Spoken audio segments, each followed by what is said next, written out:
In the news this week, West Aussies are concerned for vessel arrivals as PM pushes international travel by Christmas. Haunted by her abuser, the 11-year-old who was failed by the system. Long time coming, industrial manslaughter laws passed the upper house enforcing safer workplaces. And on Western Perspective, the union's view on the workplace safety laws. This is the Evening News with Ivan Leung and Sarah Smith. Good evening. After several infected vessels docked in the state, our exclusive polling shows Western Australians believe the state government should turn away vessels that might be carrying the coronavirus. Meanwhile, WA stays out the plan to reopen borders by Christmas, but political experts say we can't stay closed forever. After another wave of international vessel arrivals containing crews with COVID cases, West Australians think the state government should not allow container ships with COVID concerns to dock in our ports, according to WMN News' polling. More than 60% supports the move to turn away vessels with suspected cases, while more than 70% viewers expressed concern over the risks. This comes after 2 crew members were allowed to leave a COVID-infected livestock vessel docked in Fremantle Port. AMAWA President Andrew Miller said the ports are cause for concern. I think they're rightly concerned that this maritime border is an enormous risk to Western Australia, particularly in the regional areas where it's harder to manage them. Political expert Ian Cook said we need to manage the risk of having our borders open. The economic costs are just so great that I think the hard borders aren't going to be, a good thing in the longer term. This week, WA declined to participate in Prime Minister Scott Morrison's plan to open the national border by Christmas.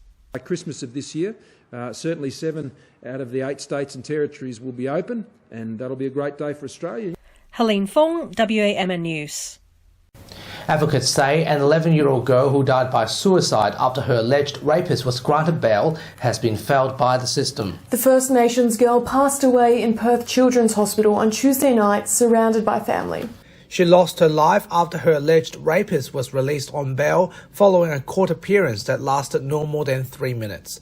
Advocate Megan Cracker says 2 weak bail laws are at fault. The bail will need to be strengthened, the bail laws in Western Australia right now, because that's having a profound impact, and it has had a profound impact with this particular family, and that's not good enough. Shadow Justice Minister Peter Katzenbarner said the government has failed victims by not updating the bail laws. If someone is charged with a child sex offence, they should be remanded in custody without the chance for police bail. Minister for Child Protection Simone McGurk called the death an unimaginable tragedy and said the coroner and ombudsman are investigating. New laws will hold employers to account for industrial manslaughter, with the McGowan government pushing workplace health and safety legislation through Parliament.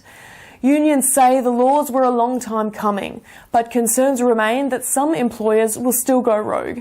Nelson Liu reports. A long time coming for workers. Better worksite protection for employees forced forward by the death of one of their own. Good news is that we're able to get the legislation through. New work health and safety legislation has passed the upper house, holding employers to account for industrial accidents. Under the laws, penalties have increased for industrial manslaughter, with up to 20 years jail for individuals and fines of up to $10 million for businesses. It's been 9 years since this bill was first called for. Good news is that going forward, we've got much clearer lines of responsibility. Unions rallied outside Parliament on Tuesday calling for action on the laws, which now bring WA in line with the rest of the country. It follows the death of an apprentice at a building site at Curtin University. The opposition has been criticised for trying to gut the bill despite its support. It's hard to forgive the Liberal Party for their behaviour. But advocates say it's about time the laws are here. These laws actually deliver a whole suite of really important changes for working people in this state. Yesterday, our loved ones' lives were given more meaning. However, concerns remain it won't stop rogue employers. And they still cut corners, and they're always going to cut corners. The laws are expected to come into effect next year. Nelson Liu, WAMN News. Melville Bowling Club president has accused former Mayor Russell Aubrey of being off the cuff in an exclusive interview following the signing of the controversial 50-year lease for the club. This was in relation to comments made after leaked emails indicating a preliminary plan of a brewery on the site. We're a bowling club. We have a strong social membership, but the social membership entitles them to come down and participate in all the social bowling programs and the barefoot bowls, bring their family. So, it was an outrageous statement. It was unsubstantiated, and it just shows that their lack of commitment to fact. The new lease opens the avenue for the club to redevelop its ageing facility, as the current building has been used for approximately 60 years.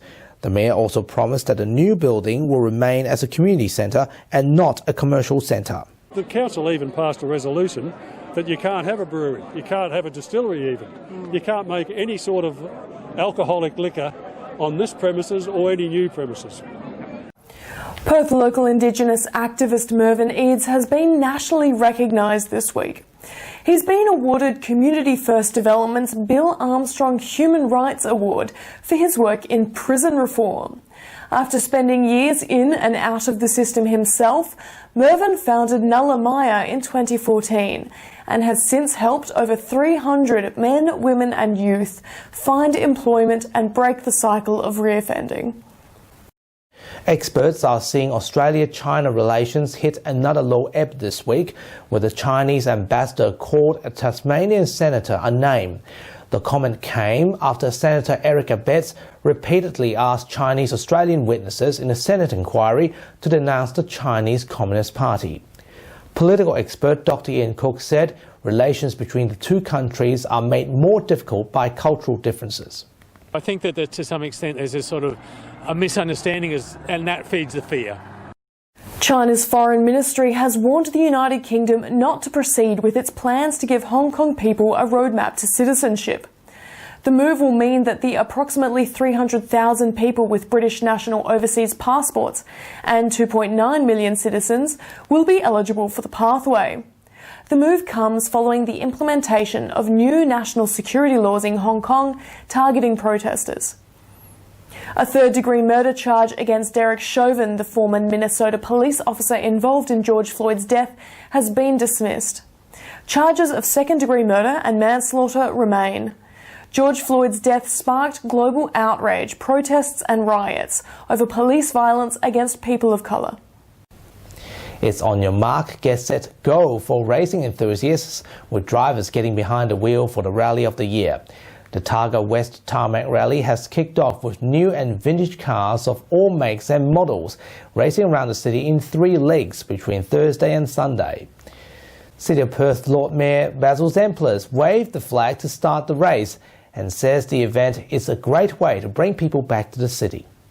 So the amount of people that it draws into the city centre, it'll draw an enormous crowd at Ellenbrook. And I think it's good for the state to show that we're all going well. I was very impressed by the electric car that was run totally by battery. That's very impressive. I don't mind the Audi just there driving past as well. That's pretty cool. And some of the what about the Mini? Did you see the Mini? Yeah. Now, there is no chance I could get into the Mini, none. And that's our weekly news and current affairs. We have the latest news on our website and social media pages. No matter where you're watching, we wish you good health and take care. Have a nice evening.